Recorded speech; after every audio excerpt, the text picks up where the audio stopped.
It's me, Billy. Filthy Billy! I know you're there, nasty Billy! You answer me!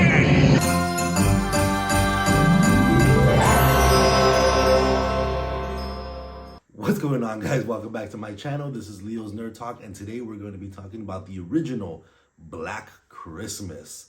So let's get into that. Now, I've never seen Black Christmas before. I'm seeing a lot of cool Christmas movies for the first time ever this year, and this is one that I definitely have been recommended. I've seen a lot of people praise that this is one of the best horror Christmas movies of all time, one of the best horror movies in general of all time, and I can definitely agree with that. To be honest, this takes a premise. This is a very old movie back in the 70s, I think 77 or 74. I can't even remember. But it takes a very creepy premise where you have someone that is lurking in the shadows that you don't know where they are. They're in your house, but you don't know that they're there. And they keep giving you these strange phone calls, but you don't know where it's coming from, who it is. The identity is never revealed. It's something that is generally pretty creepy, and it's honestly a pretty amazing horror movie. I'm not gonna lie. So with that being said, let's go ahead and get into the pros for me.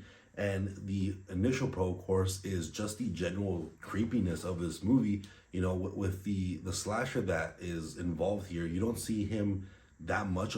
Most of the camera angles when the slasher is being involved is mainly POV, so you kind of see what the slasher is seeing, and he's always just lurking in the shadows. He's taking them on one by one, very methodically, very slowly, and it's kind of interesting to see kind of how he sneaks into this house, and the entire time you're just like, who is this person? And it gives you clues on who it is, but then it completely destroys your expectation by the end, because if spoiler alert, if you haven't seen the movie, you never find out who the killer is. So that's another crazy thing that's in this movie that kind of throws up from different slasher genres, where you typically will get a reveal at the end, where this one just kind of leaves you lingering like, damn, that's pretty insane. Like, you never know who this is, and they could still be out there. That's that creepiness is very genuine. It doesn't use jump scares or creepy images or anything like that. It just gives you that unnerving feeling that someone is always watching, and just the phone calls itself are very creepy on what's kind of going on through that phone. So just the atmosphere that was built here, just in this singular location. The movie takes place in mostly just this sorority house. The atmosphere that's built here, it's very tense. It's very nerving, and again, genuinely pretty damn creepy.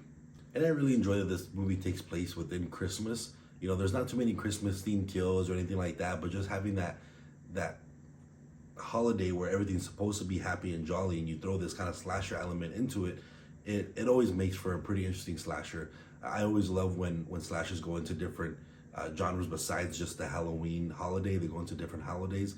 It always puts a fun twist to it. And like I say, even though there wasn't too many holiday kills in the sense, but just having that atmosphere is always nice to see. And now it gives me another movie to put in my rotation every year for Christmas, which I always enjoy. And since this is an older movie, I enjoy how down to earth most of the investigation is, really, because you don't have as much technology as you do now. So trying to even figure out where this killer is, or the identity, or just anything in general, it takes so much more effort. So when you are trying to get those answers, it feels a little bit more tense, and it builds up that kind of nerves that you have, because it's not something that's quick, and it takes them 2 or 3 times to lock down where the phone calls are coming from. And every time they're just a second off before they can track down where it is. And when they finally get that reveal that, hey, they're in the fucking house, you're just like, oh, it's about to go down. And it kind of does. And then the kills start to ramp up a little bit more there. And it gets a little bit more intense. It's a little slower pace towards the beginning, but towards the end, it gets a little more intense, where more and more kills are happening. The detectives are running everywhere. You have this search party for this other little girl going out throughout the entire town. And one by one, these sorority girls are getting picked off. And you don't even know it, because this guy is so quiet within the house that he just sneaks into a room, kills someone, sneaks out, and everyone thinks, oh, they're just sleeping in their room, but they're just dead in there. And it just adds to that creepy element, that creepy atmosphere in this entire movie, which I genuinely enjoyed. For a movie that's, what is it, like 50, 60 years old now, it still holds up today, which is awesome. to see classic movies like that still have that genuine creep factor to it, that genuine scariness to it, and still being able to be enjoyed years later now and still be fan favorites like this one is. Going on to the mixed aspects, the only really mixed thing I have here is that because a lot of these things are in POV, or you don't really see the killer too much, or you don't get a reveal of it, when it comes to the kills, they're not really as brutal because you don't actually see the kills for the most part. You know, you'll see some stabbings here and a little bit of blood on a knife, or this kind of sculpture that he uses for one of the kills, or you see the girl with the bag on her face, but you never see the actual kill happen. You know, so there's not as much gore or killing. It's a lot more like in the shadows, and you hear the screaming, and that's about it. And I wish there was a little bit more of revealing what the people look like, or what the kills were, because I feel like it adds to the creepiness that you don't see what's going on, but I think it would also add some other elements in terms of that scare factor if you showed the kills themselves. But that's just one little nitpick mix that I have here. And with that being said, let's go into the cons for me. And the biggest cons are a lot of the characters that are involved here.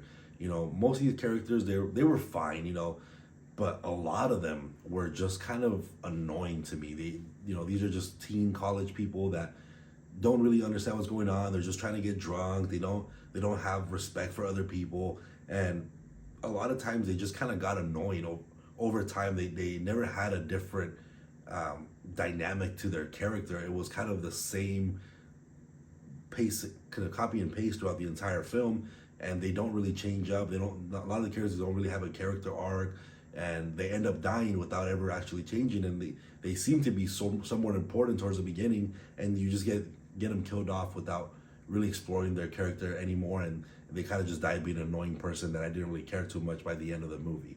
And you know, and that's fine, because a lot of the characters that are mainly involved I do genuinely like. Jess got me a little bit of time for me to get a liking to. At first I didn't really like Jess's character. I thought she was kind of an annoying back character. Then you find out she's the main character of the movie basically. And then I also really enjoy the detectives that are helping Jess try to figure out where this killer is. The detectives are probably some of the more interesting characters in the entire film, but it's just some of those character dynamics that I didn't really enjoy. They just seemed annoying to be annoying, which was kind of frustrating, but it's just one of those things that you kind of have to get over, because the movie itself is generally a great movie. But let me know what you guys think about Black Christmas in the comment section down below.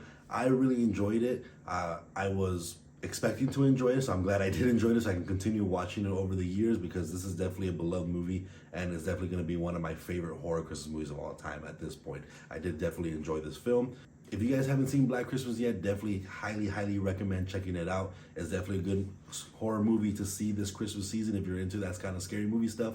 But yeah, let me know what you guys thought about this movie in the comment section down below. And again, if you guys like talking about anything movies, TV shows, or video game related, make sure to hit that like and subscribe button. And I'll see you guys on the next review.